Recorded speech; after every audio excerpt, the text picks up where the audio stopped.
afternoon, everybody. Welcome to the show. It is 3 p.m. Eastern Time, 2 p.m. Central Time. We are here, as we always are, to help you head back to the window. I'm Scott Steehn, your host. I'm the lead handicapper at winnersandwiners.com. And I'm your co-host, Scott Reichel, senior handicapper over winnersandwiners.com. And together, like I said, you'll find us here every day, 3 p.m. Eastern, 2 p.m. Central. So, Scott, I know that you started off the day in not necessarily great fashion. Tennis play kind of went the wrong way for you, but other than that, how you been doing? Okay, I can't really complain too much. I was on VSiN last night at 3 in the morning Eastern Time, which was fun. Nice. Talked about some NBA draft stuff, which was, fun. Then again, most of NBA draft is just trying to find the right news sources and trying to avoid all the smoke screens. Right. Do you have any tips for people? Because my main tip was ignore all the noise, focus on which teams are working out which prospects. Yeah, I think that's exactly right, and just beware. They throw up so much smoke in the NBA, probably more than any other league. And the other thing is, not to mention all the trades that are involved in every single, draft. Right. So that's a landmine, buddy. That's a landmine. Yeah. Do you who do you like as the number one? I guess let's just do that.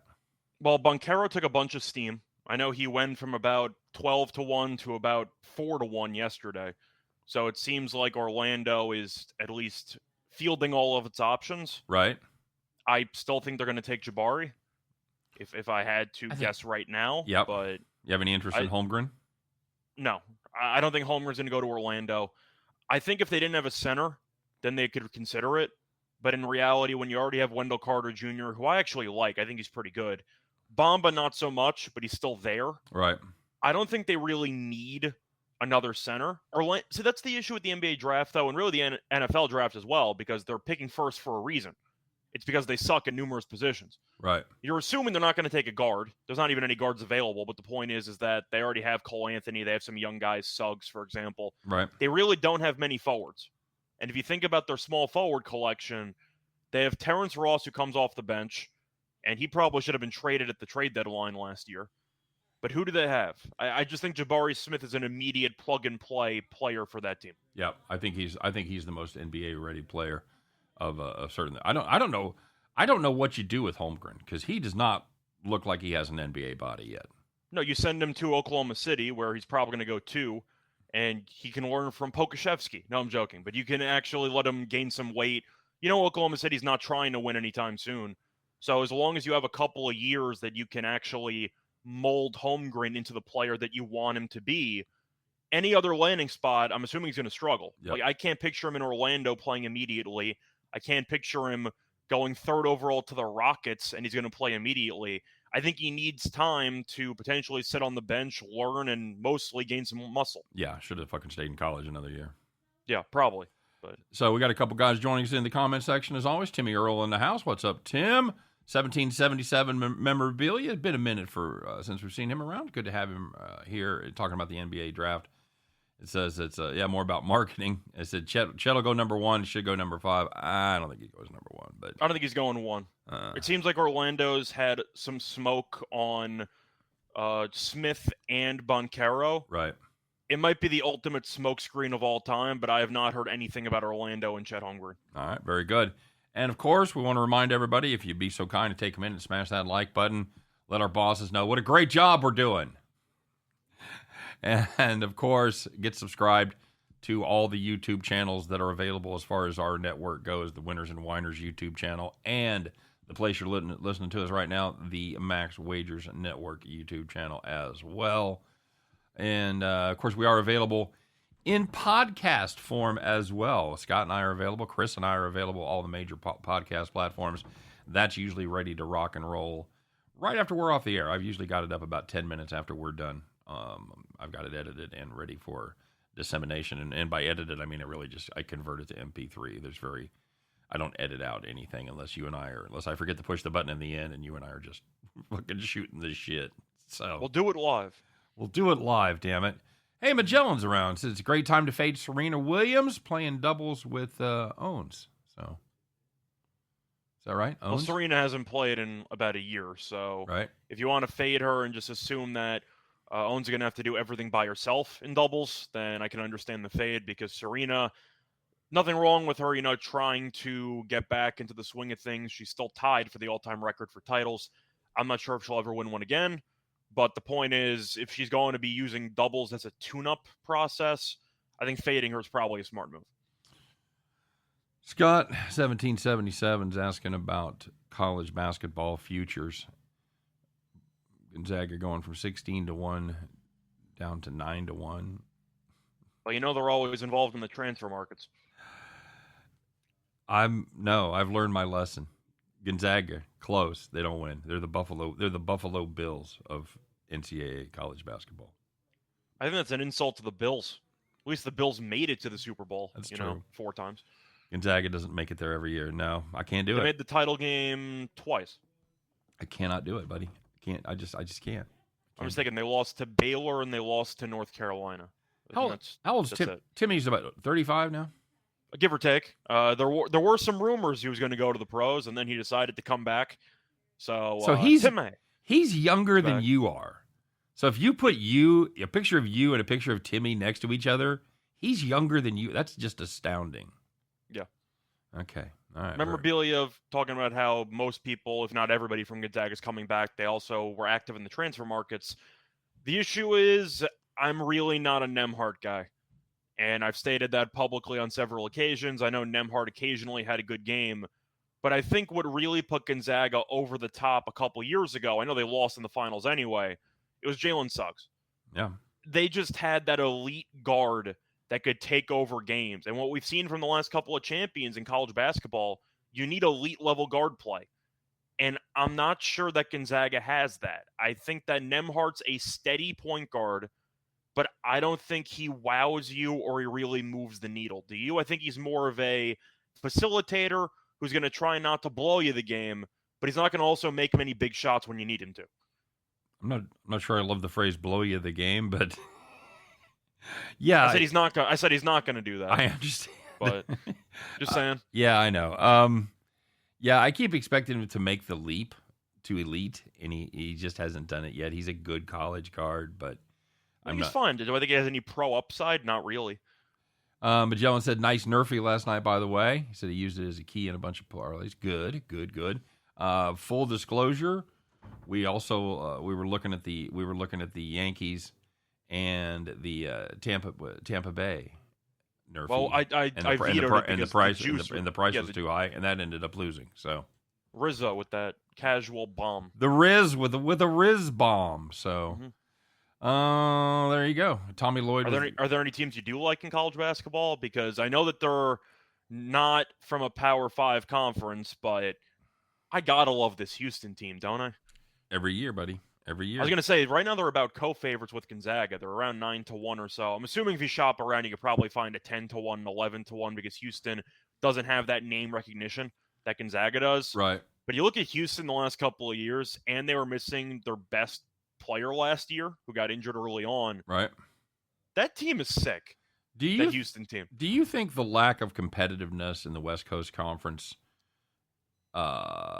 contributes to Gonzaga not winning it all year in, year out when it seems like they just hit the wall in the tournament? I don't think it does as much as other people. Other people think that's the main reason. But you look at the out-of-conference schedule, they kill themselves every year, and they usually dominate the out-of-conference schedule. And they play, and they're not afraid to play anybody out of conference. They played Duke last year, and they're usually in the Maui or some tournaments. Well, we were gonna have the Gonzaga Baylor game the year before, and that got COVIDed out. But that was going to be a regular season game when they were ranked 1-2. That's the thing. So if you want to make the argument that Gonzaga plays these teams too early, and maybe that's used against them, I guess, but I'm not going to blame the conference because out of conference, they tend to play very, very tough competition, and they usually thrive. Yeah, that's true. So I don't think they suddenly fall apart. I think the issue might be, you can argue complacency or the fact that Gonzaga, for whatever reason, just doesn't make enough shots when the lights are on them. Yep, agreed. Detroit Lenny checking in. What up, Detroit Lenny? Said calling us gentlemen. He uses that term loosely. That is no lie at all. Not a gentleman to be found in this joint. I know Rye's talking about Villanova and how they're going to take a few steps back. Yep. I don't know if it's a few steps back or a cannonball, but I don't think Villanova is going to be very good this year. I think they might make the tournament, but Jay Wright was the heart and soul of that program, and I get you can promote internally and try to keep some type of, Wright identity there. I thought Wright was the best coach in all of college basketball for the last decade. So when it comes to conference odds, let's just say I'm not betting Villanova to win the Big East. Okay, fair enough. Are you? It's a tough conference, man. They also lost Gillespie, of course, who was their veteran leader. Yeah, they got some guys back, but I'm definitely more worried about that. Hey, I'm going to talk about something here real quick, and if you guys haven't seen my video yet for today, I talked about it on there, but it's Tony Gonsolin, Scott. Kind of year Tony Gonsolin's having right now. What do you think his Cy Young odds are? They're definitely higher than they should be. I'm assuming they're around 25 to 1. About 35 to 1 right now. Okay, I was close. Yeah, his numbers are insane. Absolutely, his numbers are absolutely insane. 142 ERA, WHIP of 82. You've got a lot of stiff competition in the National League. You've got Burns, you've got Alcantara, but I think this guy deserves to be top 5. I think 35 to 1's a steal. I'm trying to think of who the other people are that are ahead of him. Well, I can tell you because he's 10th. Yeah, besides the Kyle Wright, Rodon, Pablo Lopez, Zach Wheeler, Max Fried, Musgrove is the other. Those are the big 3 are Alcantara, Musgrove, and Corbin Burns. Yeah, that sounds like what the big 3 should be. Yeah. Now, since Alcantara, of course, is a member of the Marlins, you can toss Pablo Lopez in the garbage. I'll guarantee that one. He's got no chance to win. But Musgrove has a great chance. I think 1777, I think if they vote today, I think Musgrove wins. It's very tough. I really think it's a 2-horse race right now with Burns being in 3rd. Mm-hmm. I would probably vote for Alcantara. Okay. If I had to pick one right now. I know I mentioned him on this show when Alcantara was about 8 to 1, and he immediately plummeted to about plus 250. Alcantara's so damn good. Yeah, he really is. So's Musgrove, but you're looking at Alcantara's record. Do you know how good his record would be if he even had normal run support? Oh, yeah. Yeah, absolutely. Every start's been a quality start. Pretty much. For Musgrove. So I would personally vote for Alcantara if I had a ballot, but I don't. I think it's a 2-horse race, Burns being close in 3rd. And it's way early. Yeah, it's very early. Yeah. Broncos saying Gonsolin's only 20 to 1 at Bovada. So that's what around. See, that's what I wondered because I'm using an amalgamation site that shows like just kind of a grouping of the odds. So I wondered what it was in real life because when I started working on this, all the games were going on. Of course, the odds were down. So I can check right now. I know that New Jersey BetMGM has Cy Young odds. There you go. Detroit Lenny saying Sandy's really good. Alcantara, yeah, he really is. I totally agree. If he played anywhere outside of Miami, he would be a much bigger favorite if he was in New York around the coast. What do you got? Over under 2.5 years before he gets shipped off for prospects. Under. Okay.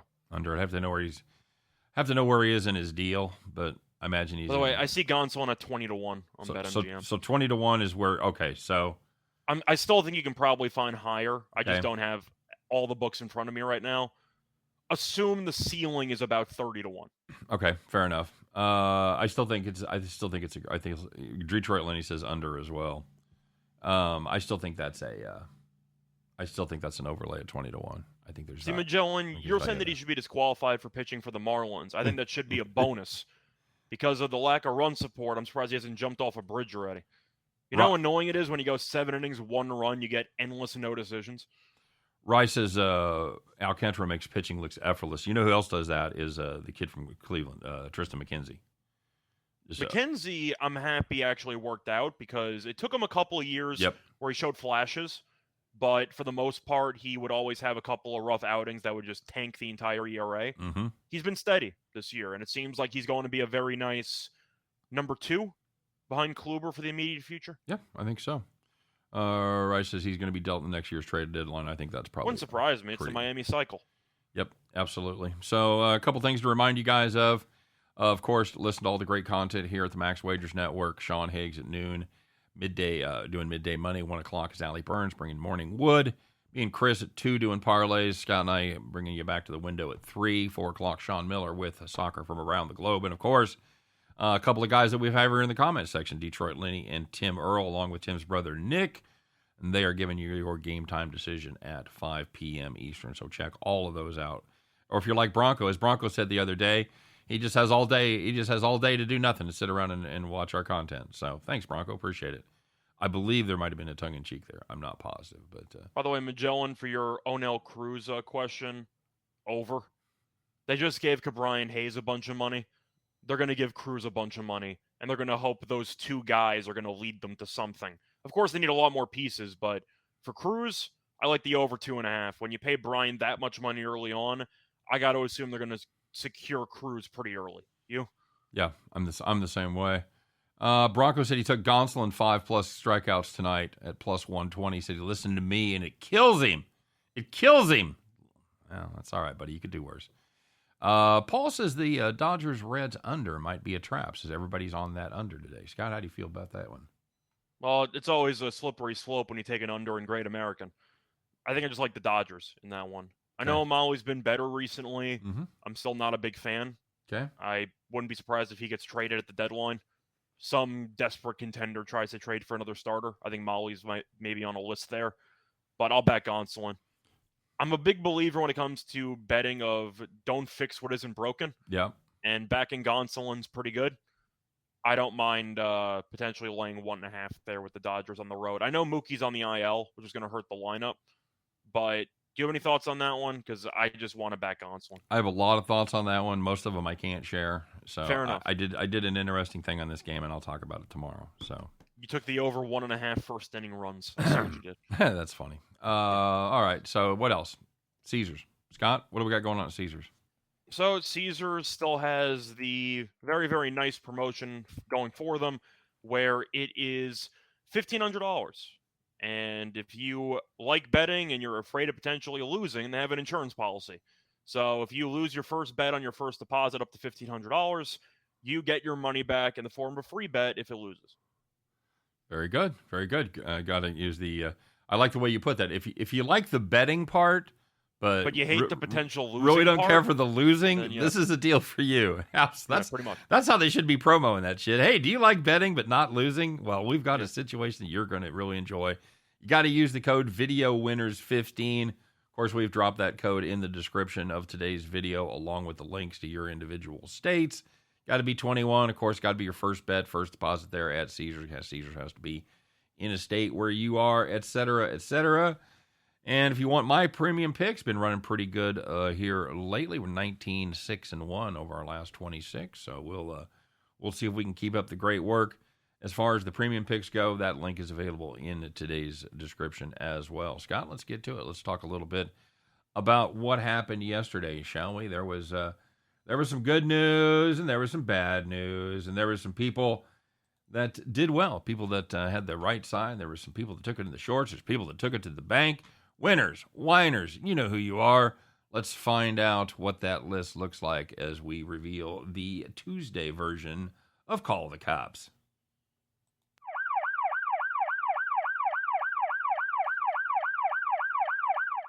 All right, very good. If you had the St. Louis Cardinals plus a half a run in the first 5 innings, that was a low-scoring, grinded-out affair. The game was tied after 4 innings. It was tied nuttin'.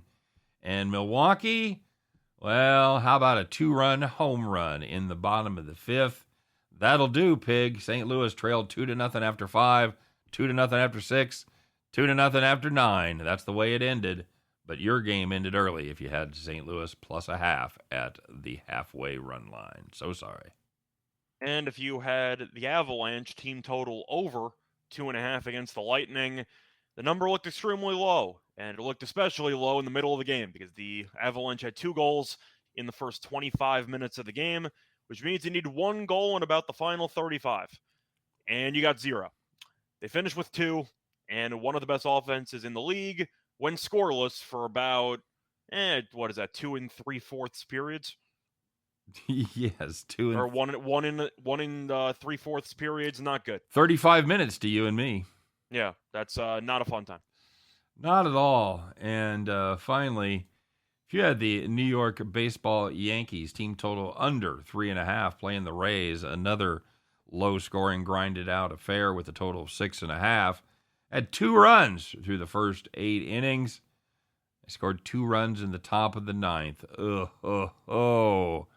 They finished with 4. Scott, that was a game where they hit a home run in the first. You're like, yeah, probably screwed. And then they went in that big, long, dry spell, and you're like, I might be all right here. And then you were heartbroken at the end. Oh, so sorry. Aaron Hicks with an RBI triple. That's how you know you can rip up the ticket, because Hicks is awful. And he came through. He's actually been decent in the month of June, but when he's the one who's going to deliver the big hit to kill you, it's kind of rough. It wasn't meant to be. Wasn't meant to be, says Scott. Absolutely true. So there was some good news out there. It's kind of the opposite situation. You had those nice, easy wins. Maybe you didn't even have to watch the whole game. Maybe you just had to watch the first period or so. But you know who you are. You're out there. You're taking it easy. You're living the good life. You're kicked back, sitting in the rocking chair. So I mentioned how the Avalanche team total over was a bad beat. However, if you had the full game over, that was in the rocking chair because the total was 6 for some reason. You had 3 goals in the first period and 5 goals in the second period. And I guess the players got the notice that the game went over because they scored 0 in the third, but they finished with 8. And a game Scott and I were talking about is we were both all of a sudden big fans of this Arkansas team, and they played like I was a big fan of them yesterday as they went out there and shit the bed. But if you had the over 10.5, didn't have to worry about that much. Arkansas not stopping many people in this one. 9 runs in the first 3 innings. Game landed 18. What was it? 13-5? Is that the final? Yeah, that sounds right. Not good. Not good, Bob. Not good at all. And the last one, sticking with the over trend, if you had the over 9 in the Blue Jays and White Sox game, you had 10 runs in the first 5 innings, and there was no rain cancellation. Game landed 15. All right, very good. Okay, let's have a little fun here. Let's talk about this. It's a... every once in a while you see some of this funny stuff, and I was looking for this video, and I started looking for it a little bit too late. I couldn't find it, but we could have definitely done some play-by-play here. Scott, being on a grounds crew, it's kind of a fun thing to do. You got some guys that do it as summer jobs. You got some guys that do it for a career, and they usually do a pretty damn good job. But yesterday... I can't believe you're doing a disservice to the audience. You didn't play the sound effect. Oh, I'm not there yet. You're not there yet. You're giving a prelude to the sound effect? I am. Okay. I'm giving a prelude to the sound. All right, fair enough. I'm kind of building the suspense. Fair enough. So, yeah, yesterday, tough day for one ground crew in particular. Let's find out who it was as we talk about the Tuesday donkey of the day.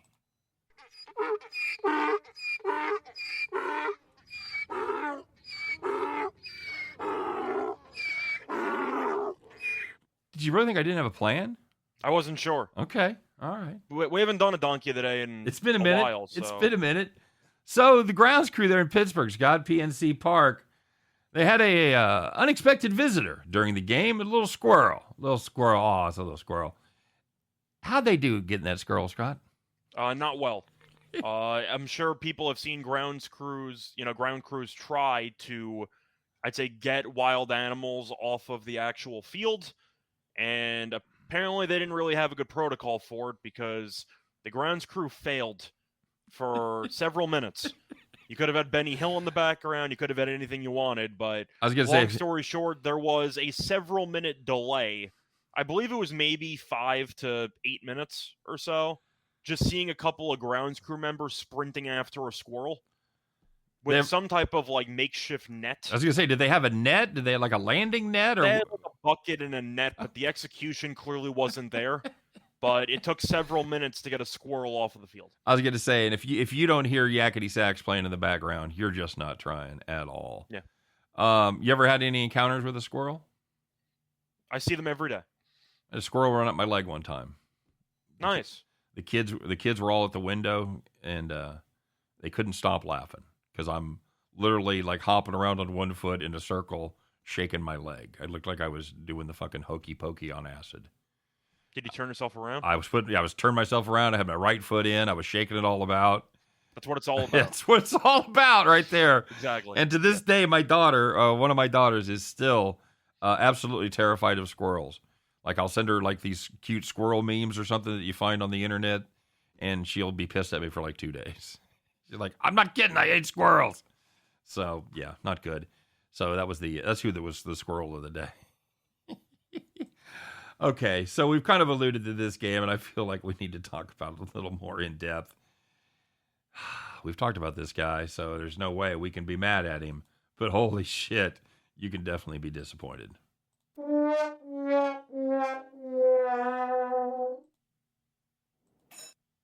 So, Scott, we talked a little bit about how Darcy Kempfer, not a great goalie. He's fine, but He was not. Vasilevsky's better on the other side. He was not fine last night, sir. Yeah, he was not good.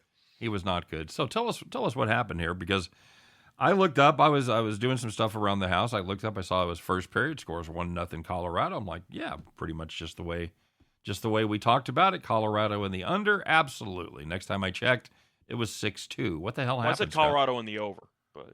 Oh, you had the over? Okay, so you did it one side. I thought that if Colorado was going to win, the game had to go over. Okay, basically. All right. So right bet, wrong reason. We all love those. We've all hit them many times. So yeah. Well, I kind of pushed because I said if Tampa was going to win, take the over and Vasilevsky saves, and he went over. So I guess I kind of met in the middle. Yeah, he had a much better night. What did he face? 38 shots? I might have been in the 40s at the end, but he saved. I think he had like 36 saves, 37 saves, something like that. I know it was. So he was very good. Really so good.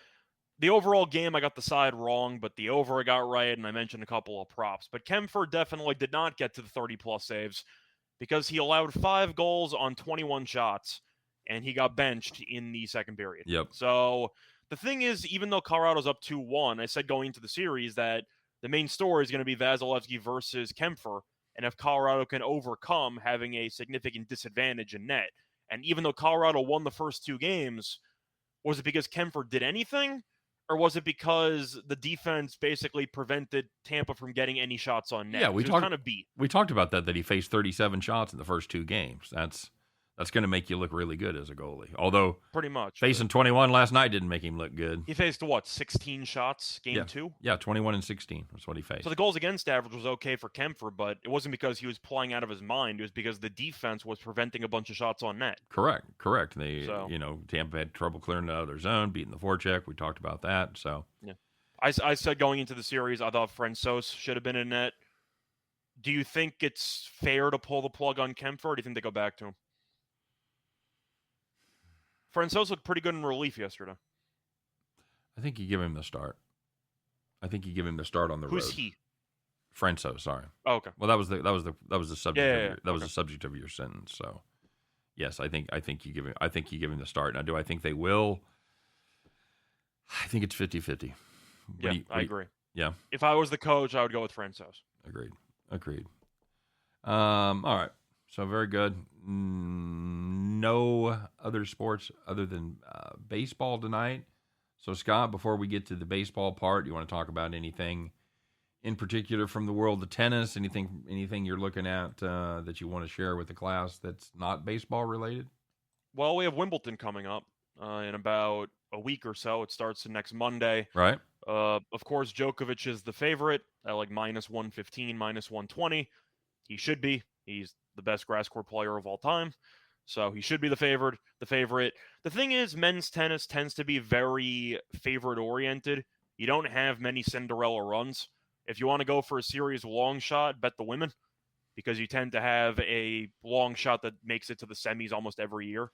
But for men's tennis, it's usually towards the favorites who win the tournaments, and Nadal is going to be participating. He's the third favorite at about 7-1, 750.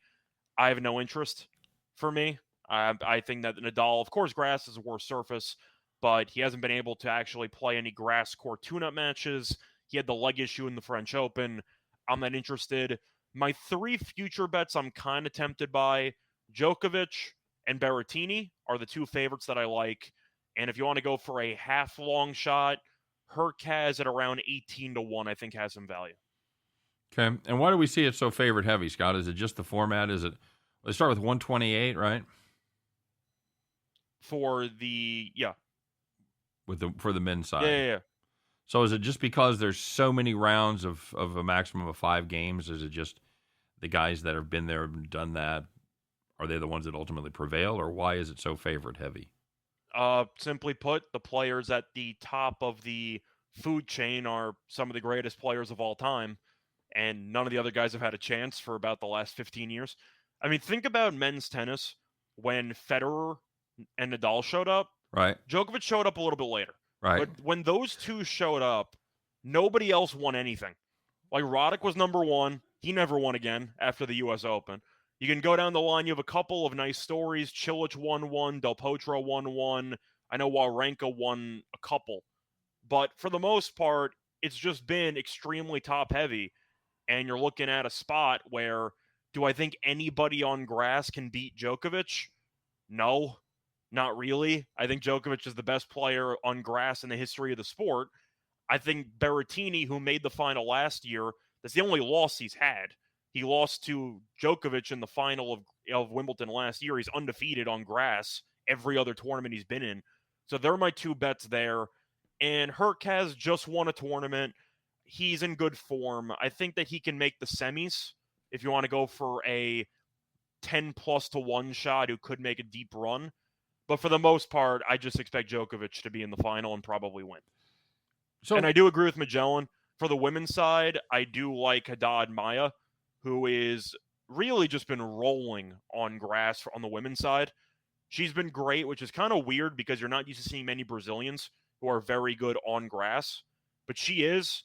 If I was going to make one bet on the women's side, I agree with Magellan. It would be Haddad Maya. I wouldn't take Swiatek. Swiatek's price is too low.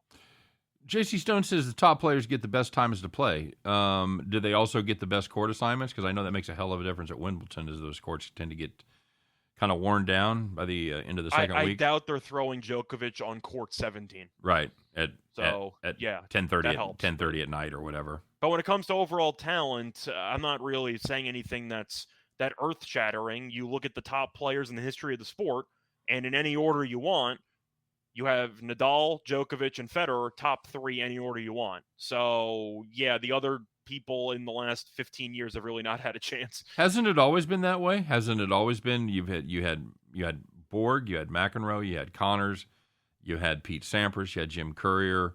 It was different, though, because Sampras in Wimbledon was automatically going to win. Right. Like, he was never going to lose. But at least Sampras was awful in the French Open. They had a couple of actual surfaces that they struggled in. The big 3 of Djokovic, Nadal, and Federer are good on every surface, so everyone else is just screwed. That's kind of my takeaway. I mean, I don't want to make it sound like I'm dismissing the achievements of every other tennis player, but I kind of have to when you look at the percentages for the last, 15 years, and the big 3 have won, what, 80% of the Grand Slams? Probably more. Yeah. It's not even close. I'm trying to think of all the people that have won multiple Grand Slams in the last 15 years and not the big 3. I got Wawrinka and Andy Murray. I think that's it. Can you think of anybody else? I think those are the only 2 I could think of that have multiple titles since 2004. Yeah. I mean, there may be somebody I'm not thinking of, but I think that's it. Del Potro only won 1, I think. He only won the U.S. Open. Right. So, yeah, I think it's just Murray and Wawrinka. So I'm going to stick with the guys who dominate the sport, especially since Djokovic hasn't won a Grand Slam tournament yet this season. I'm not going to blame him. He's the best Australian Open player of all time, and he was banned from the event this year, so he couldn't participate. And he lost to Nadal in the French, which is expected because Nadal's the best French Open player of all time. I think Djokovic rolls. I think Berrettini can maybe take a set off him again, but those are my main 2 bets. Okay. Taking a look at baseball tonight. But I do agree with Magellan, by the way. If you can find Haddad Maya 32 to 1, I would take that. The only issue is she's played so many grass court tournaments. I'm not sure if she's going to be fatigued, but she's looked like a top 3 player on the women's side in grass this season. 32 to 1's a hell of a price. Okay. All right. Very good. Scott, what's your play of the day? My play of the day was the Pirates team total over 4.5. Do you find yourself having to readjust your thinking on the Pirates only because, you're used to the Pirates just being buried in last place? It's the Pirates, they're horrible. But, they're, what are they, 9 under in third place in the Central? Now, granted, that's a terrible division.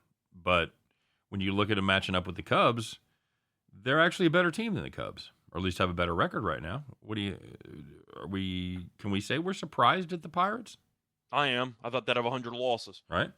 Especially when O'Neal Cruz wasn't being called up to start the season. Did they officially meet the service time manipulation requirements? I think that's what I'm assuming they did. So Cruz is now up.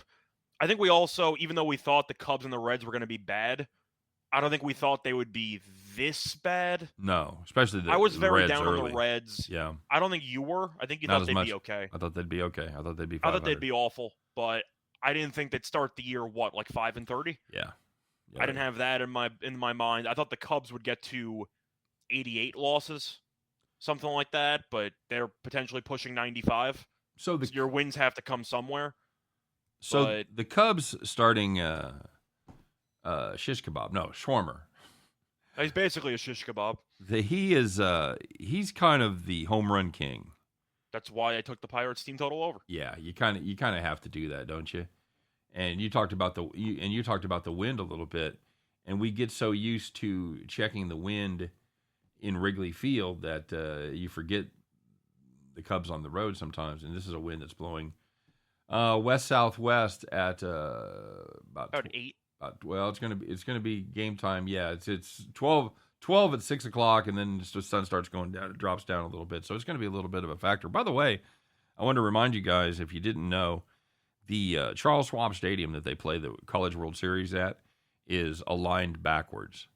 So in the summertime, you hear about the not a lot of home runs being hit because it's faces you're hitting south. It's aligned north to south instead of south to north. So just a reminder, because I looked that up yesterday because they were talking about the wind and how it was knocking down the balls. I'm like, oh, is it fucking?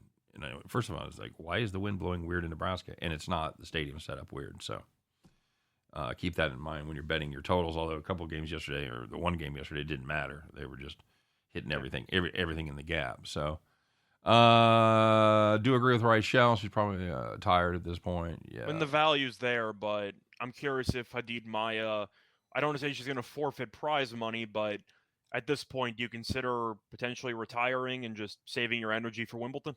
I think you kind of. I don't know. Yeah, you certainly have to look at it for sure.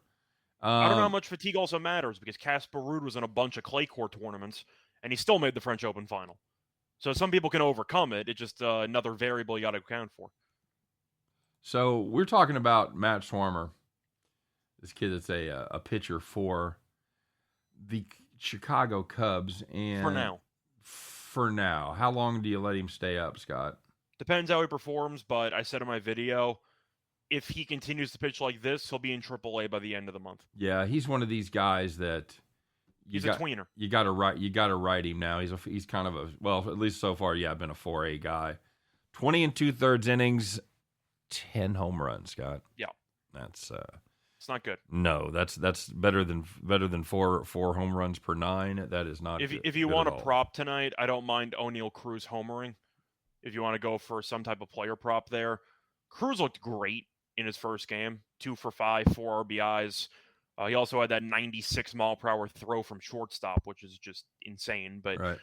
I can't look past the fact that it's a fly ball pitcher with the wind blowing out, and he gives up a bunch of home runs. Yep. So I'm expecting him to struggle again. Should be fun for sure. He's given up 6 or more in 3 of his 4 starts. And the Cubs bullpen's also a bottom 5 bullpen in the league. Yep. And so they've got to be tired. Yeah. They've got to be gassed. So. Well, they've been used all the time. I mean, they gave up 12 runs yesterday, so the starter didn't exactly go that long yesterday. Right. Broncos says Sawinski had 3 homer game for the Pirates. That's right. Yeah. And the walk-off. Yep. Robert wants to know about the dream in the WNBA, Scott, under 164.5. I know you're a WNBA guy. You want to get involved with an under? The under is not as tempting as you think because the Dream defensively have really struggled the last couple of games. They've given up at least 90 points in each of the last 3. I like Dallas in this spot. They had 2 good wins at home. They're 5-3 straight up on the road. But I've mentioned it about the Dream all season long. They're a nice story, but they struggle against good teams. They're good at beating up on the weaker teams, but in step-up games, they tend to struggle. I think Dallas is getting a pretty good deal here. I would lean to the Wings there. If you want your high total special of the day, I don't mind the over 176 in the Vegas-Chicago Sky game, just because Vegas might end up dropping 90-plus points. Maybe a team total over there for Vegas. But, yeah, WNBA, I wasn't exactly thrilled with the card today. I know that there's a decent amount of games, but when it comes to that Dream game, the defense hasn't been there recently. I'm just going to lean to the Wings. Okay. So on the total, you got no opinion on the 164.5? Not really. Okay. No. All right. Good enough. Thanks, Joan. Appreciate it. We have fun here on America's Funniest Home Videos. Absolutely. Thoughts on the Yankees plus 200 to win the American League? I think you might have missed the boat. Probably 350 not too long ago, huh? 350 preseason. They were probably around what, like 4-1, 5-1. I think so. You can take them if you think that they are going to maintain the momentum they have now. They're the first team to 50, but last two games, Aaron Boone's doing Aaron Boone things, and they managed to win yesterday, but they let Cole pitch to a few too many batters there. I know he had the no-hitter, gave up a hit. He almost gave up a 2-run homer there, and then they pulled him. They brought in Holmes for a 5-out save, which I don't think he's done this year. Then they brought in Peralta to pitch the ninth when he pitched yesterday. The only thing stopping them is Aaron Boone. Right. That's what I'm trying to tell you. So and injuries. Just keep that in mind.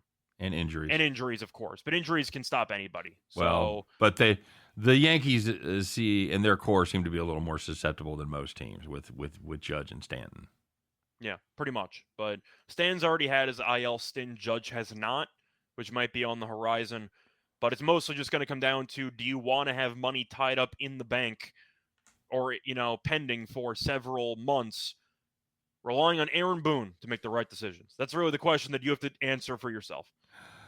All right, very good. But I do agree with memorabilia. There's really not much competition in the AL. It's a pretty weak overall conference. Well, that was going to be league, I should say. Yeah, that was going to be my question. Who do you really worry about? Houston and anybody else? Houston, and they haven't been good. The rest of the AL West just imploded. Yeah, they've been okay, but yeah, I believe they're 9-7 this month, and they've gained 5 games in the division. That's pretty brutal. Yeah. So yeah, I mean, Houston's going to win the division because nobody else in their division is worth a damn. But do I think the White Sox have any potential with La Russa? No. Do I think the Astros are a good team? Not really. I mean, if Verlander and Valdez, put together some good starts, maybe they can find a way. The Yankees should, keyword should, win the AL, but would it shock me if they got upset by a Blue Jays team potentially in one of the rounds? No, because if they run into a hot team, they run into a hot team. Okay. Who do you think is the biggest threat in the AL right now? I'd probably lean Toronto, just because they can actually score a bunch of runs and their overall top 3 pitchers are competent. I'm still on Houston. You're still Houston? Yeah, I'm still Houston. The Toronto team just has too many weird letdowns, Of course. They do. I'm not saying that they're my pick to win the AL, but if you want to talk about teams that can jump up and bite the Yankees, a division rival that can score a bunch of runs at any given time, I think fits the mold for a team that can pull off an upset in 3 out of 5 or 4 out of 7. Bronco says Yankees probably add talent at the break. I mean, that's... They better. But the Yankees have been cheap the last couple of years, So I don't know what exactly they're going to try to get. For the bullpen, they're going to pray Britton comes back and maybe shores up the bullpen a little bit. They got Chapman, who's supposed to come back, but I don't know if that's a good thing or not. When it comes to the actual main adjustments the Yankees need to make, you cannot play Hicks and Gallo on a regular basis. At least both of them. Right. Like, if you want to platoon them together, fine. I still don't like it. But 2 of your outfielders used every day are practically useless at the plate. Yeah, there's a couple of black holes in that lineup for sure. Yeah. No question about it. All right, bud.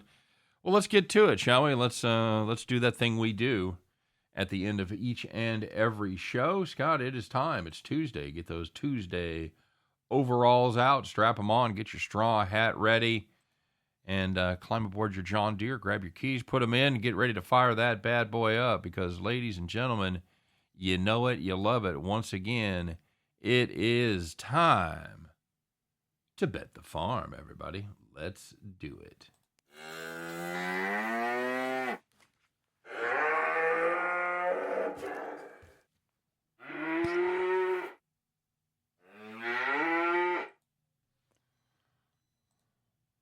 There we go. Afternoon, everybody. So, Scott, I know we had a bet the farm yesterday. We did a little Nerfy action. How'd that go for us? We finally did it.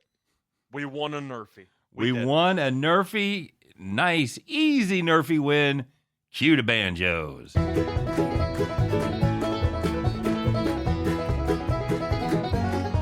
Yeehaw. Yeehaw.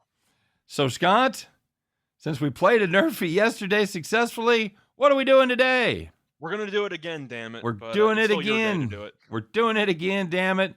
And we're taking a look at the Rockies and the Marlins. We're going to play the Nerfy there at minus 120. Rockies averaging just .34 runs per first inning on the road. That's 24th in the league. While the Marlins, as you might recall, you're thinking to yourself, I bet they don't score very much either. No, they don't. They average in .34 runs per game also in the first inning. And that is 28th in the league. Feltner is pitching for Colorado. And guess what, Scott? He's been good in one start against Miami this season. 7 innings pitched, gave up just 1 earned run. On the other side, towing the slab for the Fish is Castano. He's hasn't made many starts, but the starts that he made, he's done well. 10 2/3 innings pitched, 0 earned runs, Scott. These guys are locking it down. Neither one of these teams can score. What's not the love? Rockies, Marlins, Nerfy, minus 120. And Castano's more of an opener. He's not going to go much length, which is not our problem because we just need 3 outs. Yep. So if you've given up no earned runs, but you're only going to go 2 innings, we'll back you in one of those 2 innings. Absolutely. Absolutely. So that's going to do it for the farm. And that is going to do it for today's show. As always, we appreciate you guys stopping by and checking out what we have to offer. Don't forget to check out all the other great shows. Don't forget to like and subscribe. We appreciate the effort on your part. Don't think we don't for a second. We'll be back and do it again tomorrow. Same bad time, same bad channel. It'll be hump day, everybody. And at 3 o'clock, you can find us right here doing our very best to help you guys in that journey to head back to the window. Take care, everybody. We'll see you then.